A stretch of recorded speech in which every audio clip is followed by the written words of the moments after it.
Amigos míos, bienvenidos a bordo de este viaje de historias. Y hoy nos vamos a embarcar en la búsqueda de una época tan supremamente lejana en el tiempo, que a lo largo de la historia de la humanidad siempre se le ha tenido como un mito. Pero fue cierta, existió. Pero de esto vamos a hablar después de invitarlos para que compartan y comenten estos contenidos con sus amistades alrededor de una buena taza de café.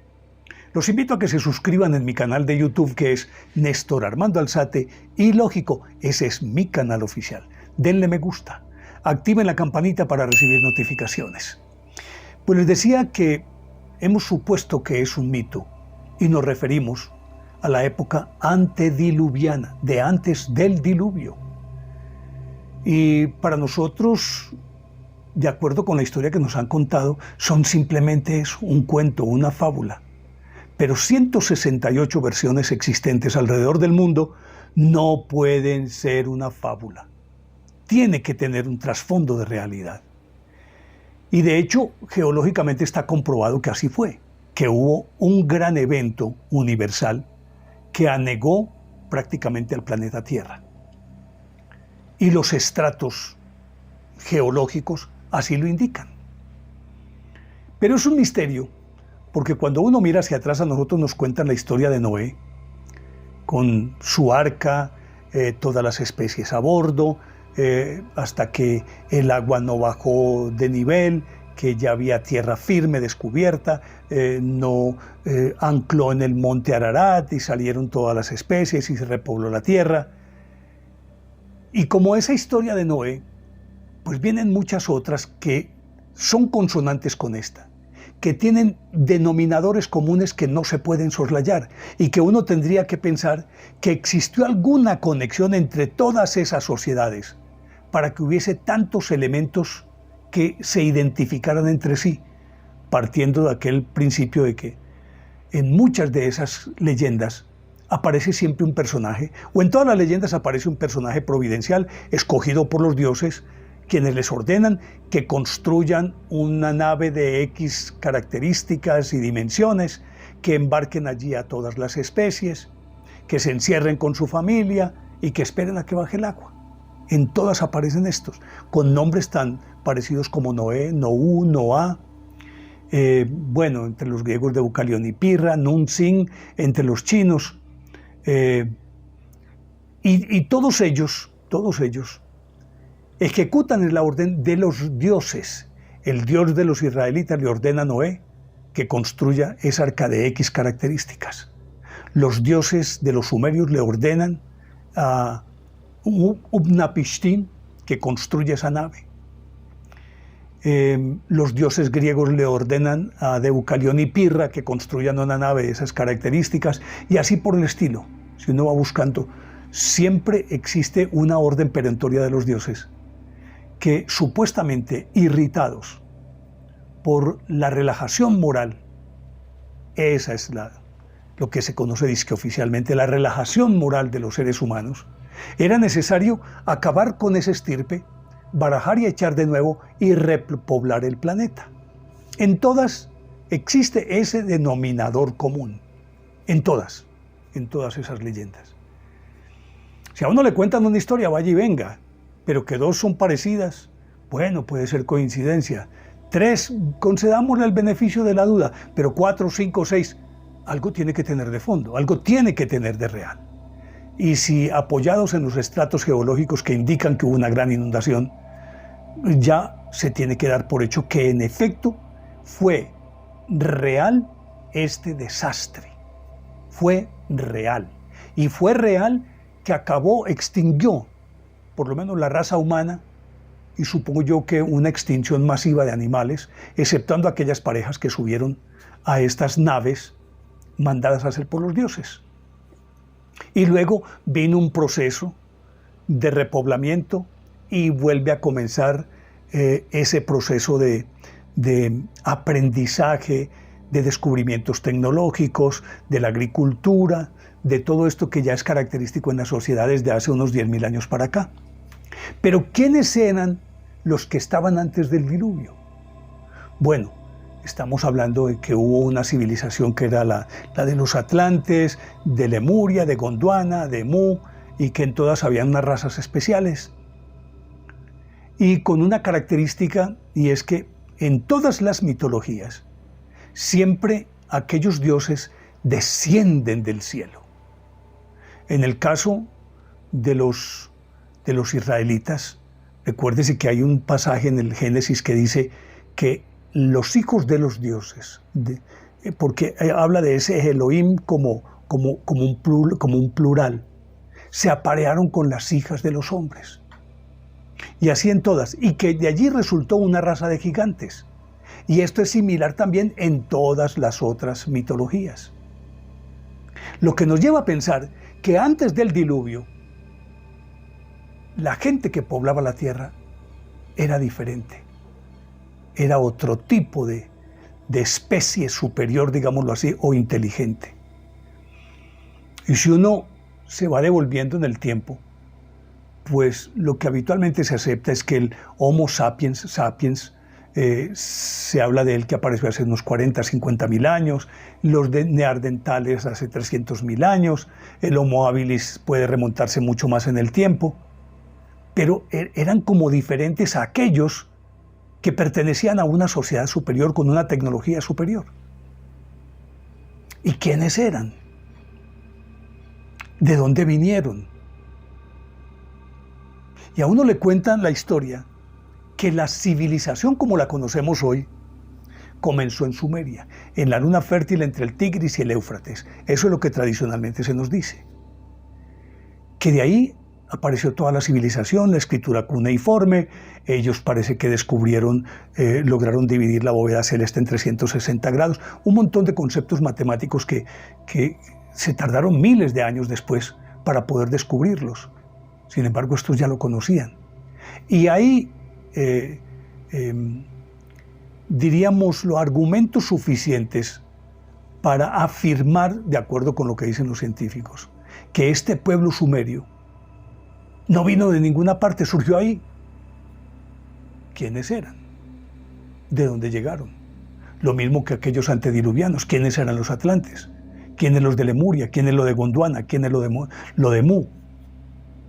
Y si recordamos sandalias, como siempre lo he repetido, en un trozo de ámbar que tiene 500 millones de años, una tuerca que tiene 300 millones de años, un montón de objetos fuera de su tiempo, que así se les llama, que aparecen en alguna parte. Entonces, ¿quiénes eran los que estaban ahí?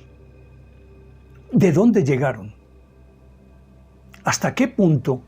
Y es una teoría que pues ha tomado mucho cuerpo en los últimos tiempos y tiene que ver con que probablemente esta raza humana que conocemos hoy puede ser simplemente una hibridación, casi que creados en laboratorio para que llegáramos a donde estamos.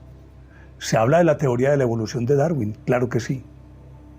Y dentro de la teoría de la evolución de Darwin siempre se habla de que nuestros antepasados fueron primates, pero que hubo un momento en que ese primate saltó a ser un ser inteligente. Y se habla del eslabón perdido.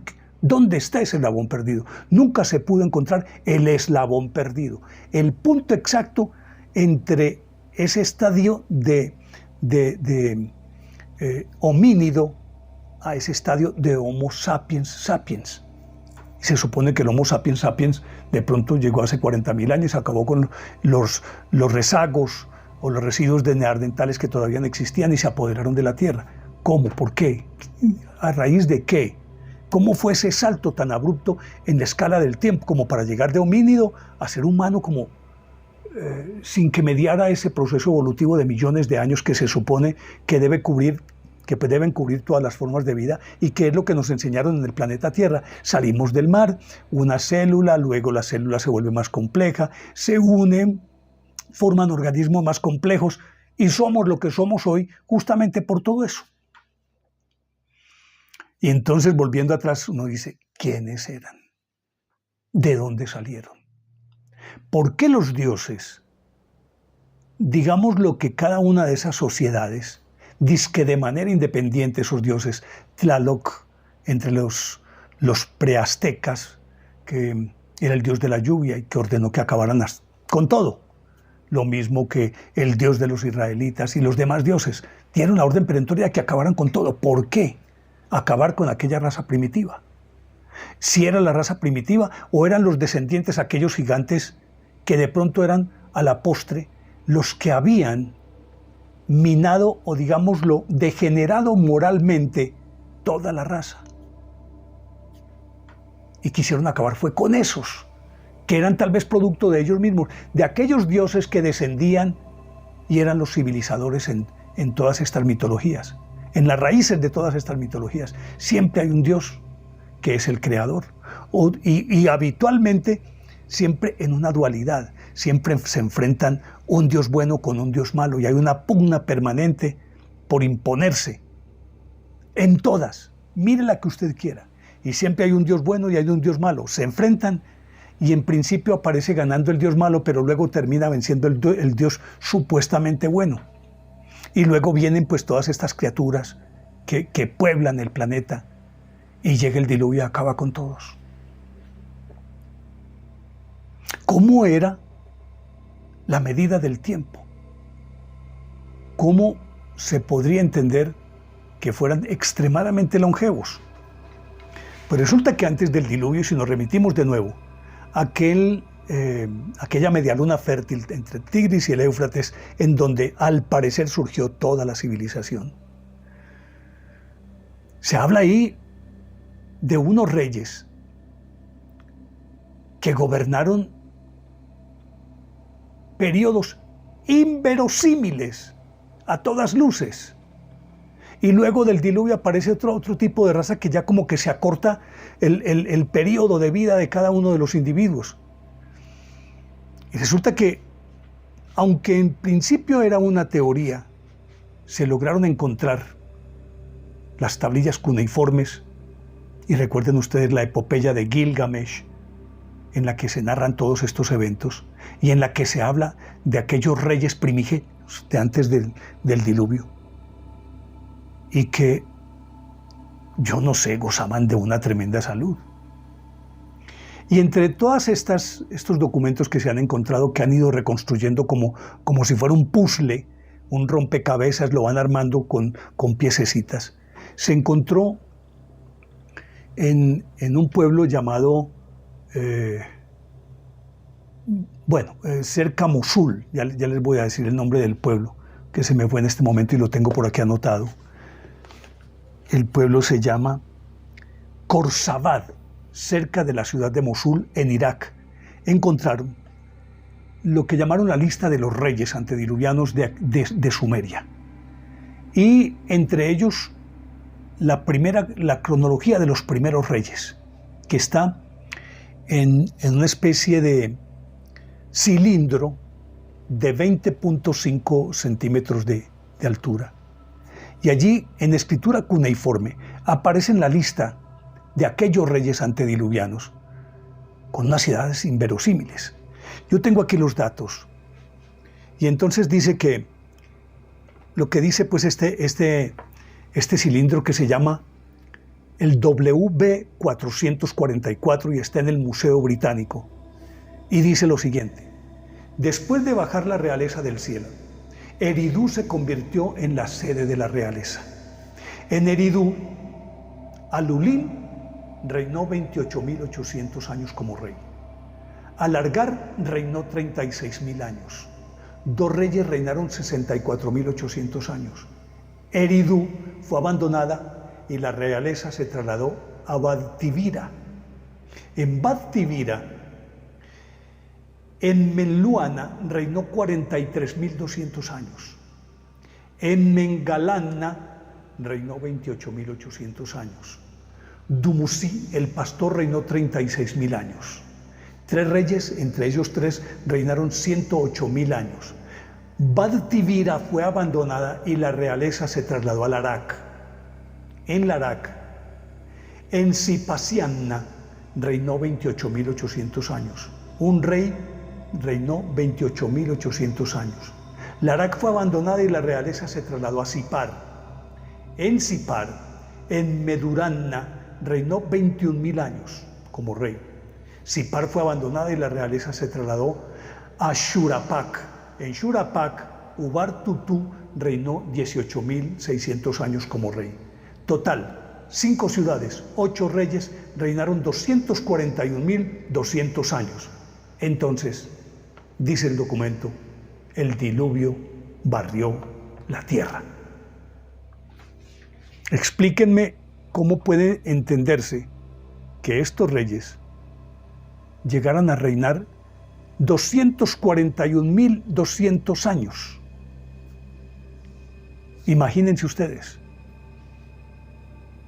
Y uno dice, esto es mito, es leyenda, pero ahí está el cilindro, ahí está inscrito. Y de acuerdo con lo que dicen los especialistas, es auténtico, es genuino, y lo tiene el Museo Británico en Londres. Y luego el diluvio barrió la tierra. Pero una vez que el diluvio barrió la tierra, y sigo tomando estos datos de un libro muy interesante que se llama Conexión con el espacio exterior. Y pues consulté este y varios más, pero me quedé con este porque tiene los datos mucho más puntuales. Y entonces dice que después de esto vino una seguidilla de 23 reyes, cada uno de los cuales reinó menos de 1000 años. Después de que las guerras, estoy leyendo, y otras causas obligasen a trasladar la capital sumeria a Erech, los monarcas reinaron y presumiblemente murieron al cabo de breves periodos de tiempo. El más largo fue de 420 años y el más corto de solo 8 años, los reinados. En el periodo que siguió inmediatamente al diluvio, un total de 12 reyes reinaron 2310 años. Y de ahí llegó Gilgamesh. Entre esos reyes de los que estamos hablando, Utnapishtim, o Utanapishtim, como le dicen también, que fue el Noé, él quedó reinando, reinó durante muchísimos años, era hijo del último de Shurapak, o sea, de Ubar-Tutu, y a él lo sucedieron estos reyes, y luego vino Gilgamesh, el que escribió la famosa epopeya de Gilgamesh, que reinó 126 años en la ciudad de Erech, y que ahora esa ciudad es Warka, en el sur de Irak, y allí descubrieron otras tablillas que tienen 5100 años y corroboran exactamente eso mismo que les acabo de contar. Y luego pues del diluvio vinieron ya reyes, porque estos se supone que eran reyes dioses, y vinieron ya reyes mortales que de ahí pues en adelante hubo X cantidad de dinastías. Pero si ustedes hacen ese paralelo, esos reyes, encontrarán que en la Biblia también nos hablan de patriarcas antediluvianos, que no tuvieron tal índice de longevidad como estos, de reinados de 36.000 años, de 28.000 años, pero sí que vivieron casi que milenios. Hemos oído hablar siempre de ese es más viejo que Matusalén. Pues es que Matusalén vivió 969 años. Y el Génesis dice que Adán murió a los 900 años y que a los 130 años de edad él engendró a Set cuando tenía 130 años. Set, dice el Génesis, vivió 912 años y cuando tenía 105 engendró un hijo llamado Enoc, que vivió 905 años. Enoc era relativamente joven, solo tenía 90 años cuando su mujer parió a Kenán. Y la historia prosigue. Y Enoc vivió 905 años. Y la historia prosigue. Enoc tenía 90 años cuando su mujer parió a Kenán. Kenán murió a los 910 años, pero engendró a Mahalalel cuando tenía 70. Mahalalel vivió 895 años y tuvo un hijo, Yared, a los 65, quien a los 162 años engendró a Enoc y murió cuando tenía 962. Aquí me encuentro dos Enoch. El primero lo llamé equivocadamente Enoch, pero no es Enoch, sino Enosh. Enosh, el que fue hijo de Set, Enosh. Este otro es Enoch, el que conocemos, el libro de Enoch y todo esto. Enoch murió a los 365 años, fue el más joven de todos. Relativamente joven en relación con los otros patriarcas, y a los 65 engendró a Matusalén, cuyo nombre se convirtió en sinónimo de longevidad. Matusalén vivió 969 años. Estos son de antes del diluvio. Y a Matusalén le sigue Lamec. Y Lamec también tuvo muchísimos años. Y luego vino Noé, que murió a los 950 años. Noé, el del diluvio universal. Hasta el diluvio universal, Lamec es el último de antes del diluvio, y obviamente Noé, que por razones obvias vivía antes del diluvio, pero fue el único sobreviviente del diluvio. Y luego aparecen ya los seres humanos con una expectativa de longevidad pues demasiado corta. Aún hoy estamos hablando de que en Japón algo así como que la expectativa de vida está entre 75 y 78 años, no llega todavía a los 80, tengo entendido. Y entonces, si eso ocurrió, ¿por qué vino esta depuración? ¿Por qué aquellos que estaban antes del diluvio fueron exterminados todos? Porque había que crear una raza diferente, nueva, más domesticada o más domesticable. La otra pregunta es, aquellos que vivieron antes, si bien es cierto, tuvieron hijos aquí, los que crearon todo eso venían del espacio exterior, con carácter de dioses, claro, de acuerdo con esas mitologías. Pero ¿hasta qué punto aquellos eran simplemente los que llamamos supuestamente dioses de esas mitologías? Pudieron ser legiones de extraterrestres que llegaron aquí y repoblaron todo y poblaron el planeta, aceleraron el proceso evolutivo de la raza humana, y luego tuvieron que retraerse como si estuvieran en un laboratorio haciendo experimentos, y de ahí que los hijos de los dioses se aparearon con las hijas de los hombres, que nacieron los gigantes. Estos gigantes se supone que vivieron una edad de oro y fueron básicamente los constructores de los grandes monumentos, de los monumentos megalíticos que existen en el planeta, llámese pirámides, llámese las de Teotihuacán, la de Cholula, todas estas pirámides que son inconmensurables, el Najdra de Malta, como les decía, Jantilia en Malta, que es otro monumento ciclópeo, y que todos ellos fueron los que construyeron las pirámides y construyeron estos monumentos, que los dejaron diseminados a lo largo y ancho de todo el planeta, no sabemos con qué fines. Supuestamente las pirámides como vórtices de energía, que podrían, unidas como si fuera un circuito eléctrico de una hidroeléctrica que se conecta por cables, podrían ser esas pirámides distribuidas de una manera equidistante, y que regularmente mantienen las líneas, es decir, que si se extiende una línea de una pirámide a otra, están exactamente en la misma, y todos como si fuera un cinturón. Y que todas, entre otras cosas, esas pirámides y todos estos monumentos tienen otra cosa en común: siempre miran hacia el cielo.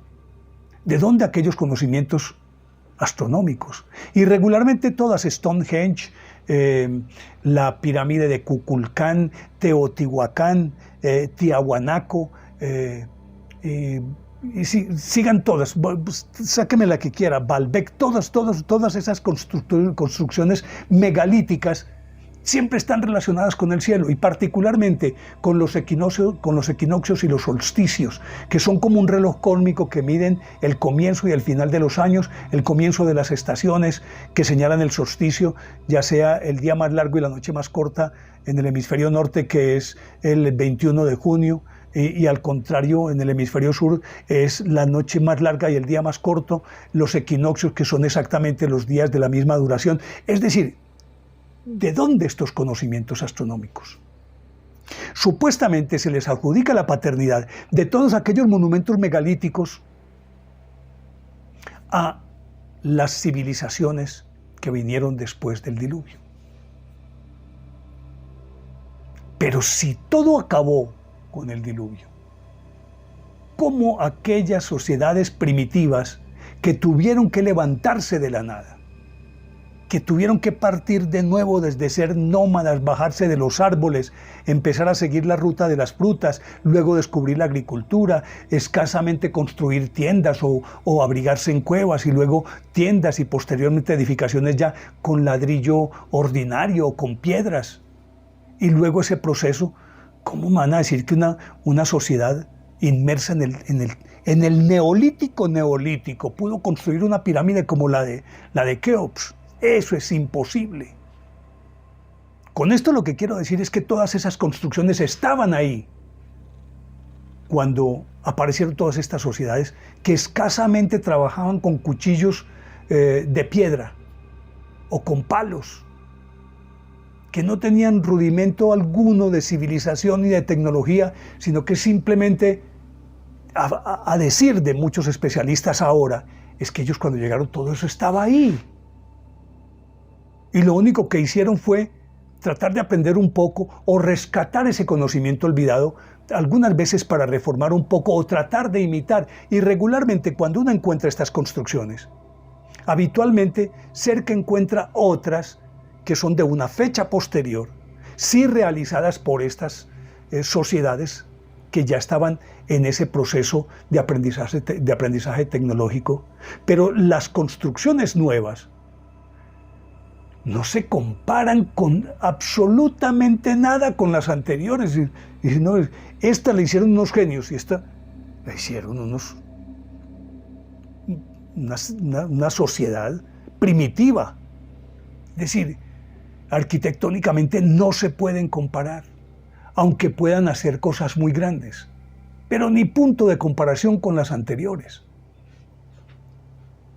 Por lo tanto, aquí tenemos que aceptar, nos guste o no nos guste, que hubo antes civilizaciones superiores que llegaron de otras latitudes del universo y que fueron las encargadas de construir esas civilizaciones que dejaron como huella todas estas construcciones megalíticas. Pero no fueron estos otros primitivos, los que vinieron después del diluvio no pudieron haberlo hecho, porque todo esto estaba antes del diluvio, ya estaban ahí. Y por más que se pretendan datar hace 5.000 años, que hace 6.000 años, que hace 7.000 años, no, eso tiene que tener mucho más allá de 10.000 años. Mucho más allá de 12.500 años que se supone, ya más o menos dicen que fue la fecha en la que supuestamente ocurrió el diluvio. Pero este diluvio tampoco fue el original. Este fue simplemente una desglaciación, sino que hubo otro mucho más grande que sí fue el universal, que acabó con la Atlántida, con Lemuria, con Gondwana, con Mu, que hundió todo, que sumergió al planeta en el agua. Pero ese evento es antiquísimo. Y el mismo Beroso, el sacerdote de Sais, que era alumno de Manetón y que luego le contó a Heródoto, afirmaba que no, eso ya estaba ahí. De hecho, la pirámide, de acuerdo con los relatos de Beroso, fue construida hace 75.000 años. 3 veces después, tres precesiones equinocciales, es decir, 3 periodos de 26.000 años, en los que se completa el año solar y le da la vuelta a la Vía Láctea en su órbita, y entonces ese año solar de 26.000 años cada uno son los periodos que conocemos de las 12 eras, como estamos ahorita en la era de Acuario. Si ustedes quieren ahondar un poquitito más, yo tengo unos episodios al principio de la apertura de este canal. Allá está la precesión de los equinoccios y cuento cómo es toda esa historia. Allá está. Vayan, mírenlo.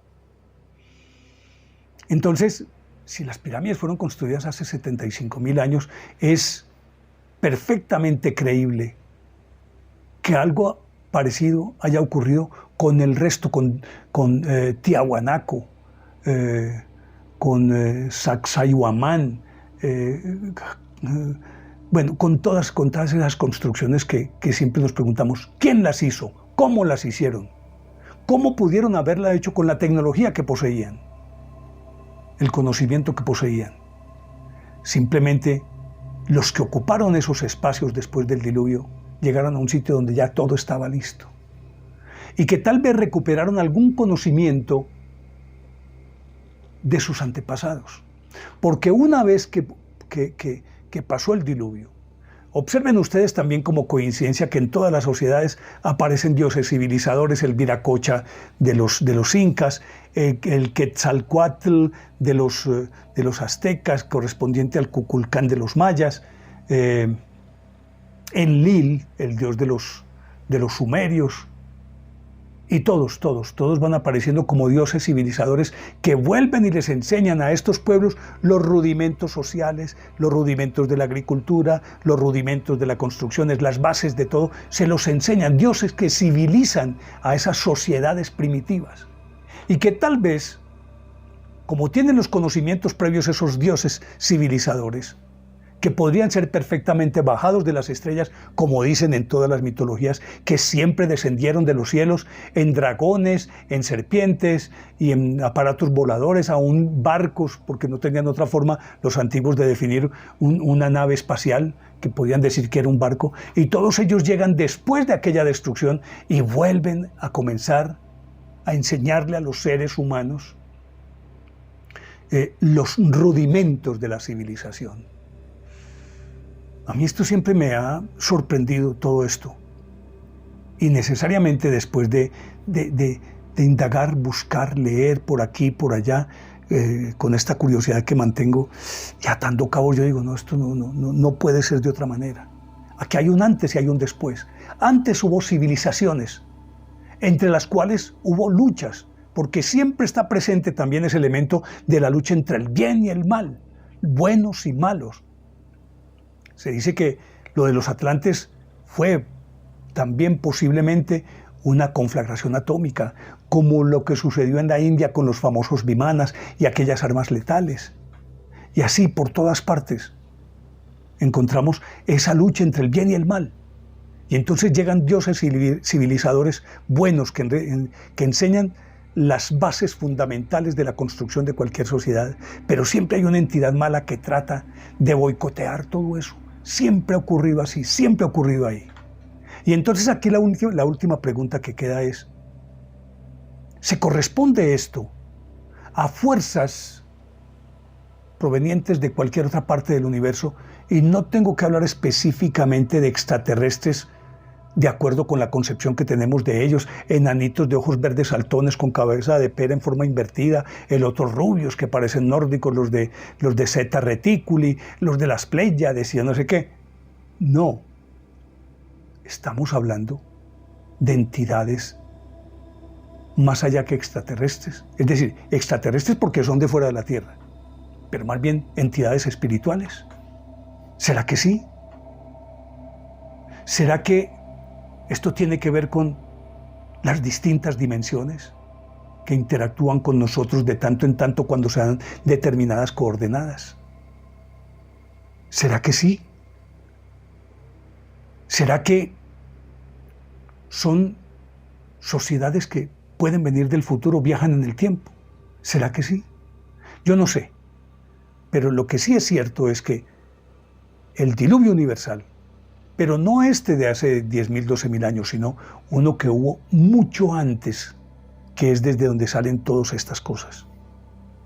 Y que pudo haber sido del orden planetario que simplemente ocasionó extinciones masivas, se acabó y echó de nuevo, barajó y echó de nuevo. ¿Será que todo esto obedece a un patrón cronológico a lo largo del tiempo? Y que muchos de ellos pudieron ser viajeros del tiempo, o que vinieron del futuro, o que vienen de otras dimensiones, que no necesariamente tienen que ser extraterrestres con con cierta corporeidad, es decir, con cuerpo físico. No sé. Lo cierto del caso es que es apasionante. Yo no sé qué piensen ustedes de todo lo que les he dicho en este capítulo. Si están de acuerdo o en desacuerdo conmigo, o si tienen cosas para agregarle, o simplemente para disentir de lo que yo les he dicho. Pero yo creo que es por ahí. Hubo un antes y un después. Y ese antes y después han marcado el destino del planeta.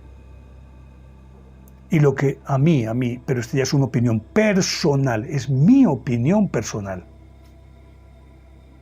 es que esta es la eterna lucha del bien con el mal, que toma distintas formas y accede por distintas vías y se enfrenta de distintas maneras, pero es omnipresente en toda la historia de la humanidad, más que en toda la historia de esta humanidad, en toda la historia de todas las humanidades que han pasado por el planeta Tierra.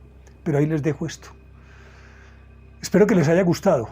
De ser así, denle me gusta, activen la campanita para recibir notificaciones y espero sus comentarios. Y les dejo, como siempre, la inquietud. ¿Les parece lógica o ilógica esta historia? Ustedes son quienes deciden. Chao.